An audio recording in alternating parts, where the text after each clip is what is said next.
Rolling. Oh, hey. All right. What up? Yeah, this is Kevin. I'm just coming in, about to go hit the gym real quick.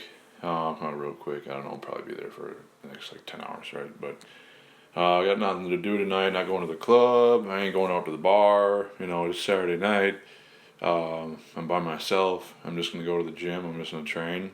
I'm gonna eat a ton tonight and just see what happens. But I just wanted to go over my pre-workout with you guys. So there's a few things I think when before you train, you should be giving your body proper nutrients. Not only like immediately before you train, but it's just when you're obviously throughout the day you should be feeding the body with proper nutrients, right? But also I think immediately before you train, within the hour, you should be consuming tons of water.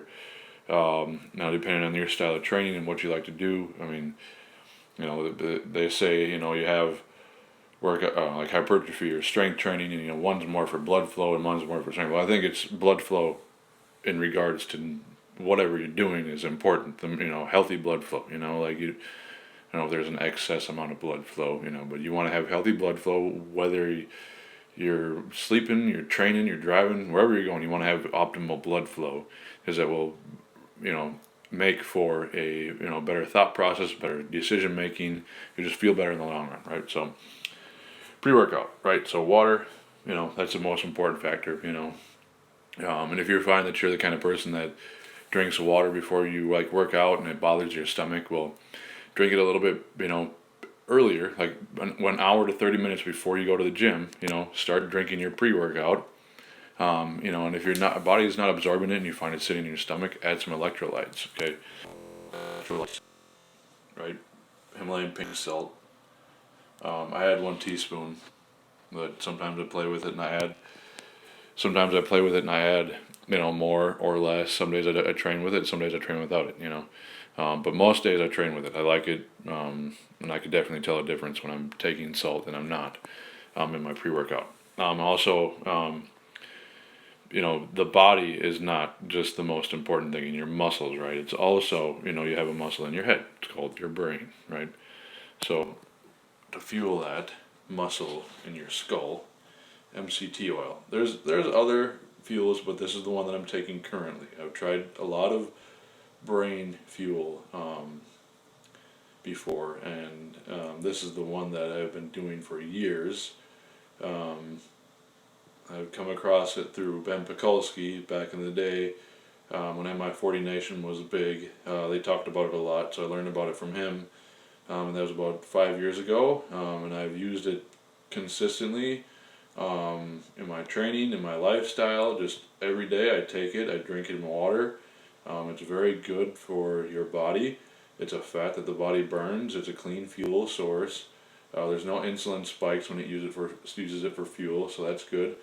And it's also a medium chain, MCT, medium chain triglyceride.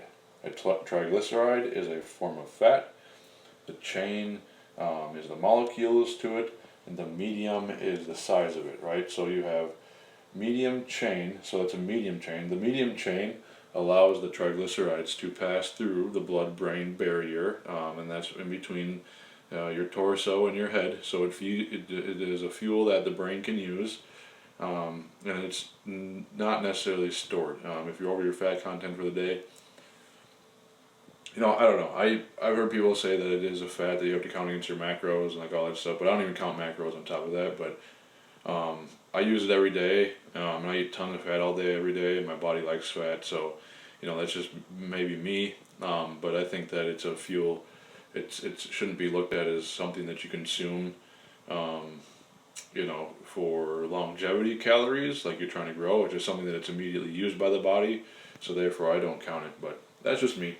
And then also like blood flow. Other than water and electrolytes for blood flow, there are other supplements you can take to help with that. Right now, this is Pre-Force by All Force Nutrition. They're Minnesota local company, right? So now we have the ingredient list. So my favorite thing about this is the size of the scoop. Let's see if we can zoom in here. The size of the scoop. There we go. So 25 grams there. 25 grams, 1 scoop. Okay, now Look at all this stuff in here. Okay. Look at all this stuff in this here. Tons of stuff. Little carbs, little sugars. 0 sugars. 5 grams of carbs. 0 protein. Vitamin C, very good for pre-workout, 482 milligrams. Vitamin B3 and B12, definitely a good amount of the daily value in there. Sodium, look, there's a little bit of sodium in here, 5 milligrams. Okay, so it's not a ton, but it's all right. Potassium and green tea. There's 300 milligrams of caffeine, green tea extract in here, and 50% caffeine. But I like it. I don't feel like I get overstimulated with it. I can sleep on it still, and that's definitely a thing for me is sleeping. I'm working out kind of late right now, so I get up at 4 a.m. some days, and so if I'm taking caffeine really late, I want to make sure that it's not something that's going to keep me up all night, and this doesn't do that. But now the blend at the bottom, the proprietary blend. So it's arginine, citrulline, glutamine, amino acids, creatine monohydrate. The creatine monohydrate, I haven't had any bad experiences with it, but they say that the monohydrate type of creatine can sit in your stomach and collect water in there actually, and make you have diarrhea. So I haven't really experienced that taking monohydrate before, but that is something they say that happens. So I'm not a big fan of it, I guess. But like I said, I haven't had any issues with it. So that's that. Now the Camosin beta alanine.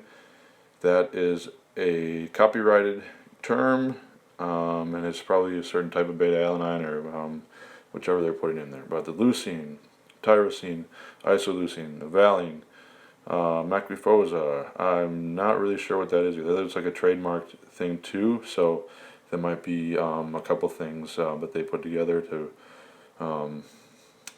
make there. So it's acai berry fruit, magnesium carbonate, and ginseng.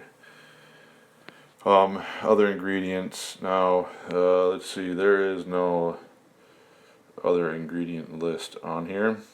Oh wait, there it is. Sorry. Maltodextrin, citric acid, natural artificial flavor, red beet for color. Now, that right there is very cool. Red beet for color. What companies normally use is red 40. And if you look at the ingredient list on a lot of your products that involve are like orange or like red or anything of that nature that's kind of in the red category, red 40 is actually a chemical that they use to color the food and turn it red, right? But when the body consumes it, it actually reads it as estrogen. So it's like an artificial estrogen. So that is definitely something that males don't want to be putting into our body. We don't want to elevate our estrogen levels. So I commend them for putting in the beet powder for the red color, not the red 40. Thank you for that, Pre-Force. And then I have my giant glass here, right? Giant glass. Water, MCTs, salt, and Pre-Force by Allforce. And you can see the MCT on the top. So see the MCT oil right there. Oil at the top. It's my favorite. And then I drink it about, I'm about 17 minutes away from the gym. So I'll start drinking it right now. So I drink it about 20 minutes out from the gym. I get to the gym, I get ready, I change. Sometimes I go sit in the sauna to warm up if it's cold out. So, it's about 30 to 40 minutes before I'm actually moving. So this should be for a good workout. Thanks. Have a great day and Happy New Year.